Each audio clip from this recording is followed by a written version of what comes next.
পরীক্ষার একদিন আগে ক্লাস টপার যা করে ভার্সেস পরীক্ষার একদিন আগে ব্যাক বেঞ্চার্স যা করে। ক্লাস টপার: আজকে আমাকে অনেক বই পড়তে হবে, সব বইগুলো ভালো করে রিভিশন দিয়ে রাখতে হবে। মাথার উপর বইয়ের চাপ থাকলে পড়ায় আরো বেশি ভালো করে মন বসবে।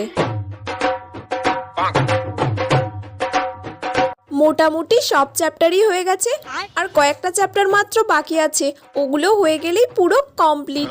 এবারে তো আমি ফার্স্ট হবই। ব্যাক বেঞ্চার্স: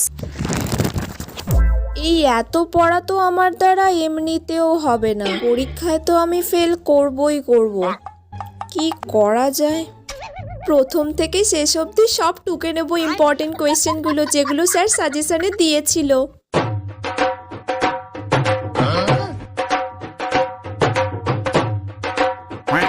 ব্যাস, টোকা তো সব কমপ্লিট। আর কয়েকটা শর্ট কোয়েশ্চেন আমি বন্ধুদের থেকে জেনে লিখে নেব, ব্যাস 5 নাম্বার উঠে যাবে। পাস করে গেলেই আমার যথেষ্ট।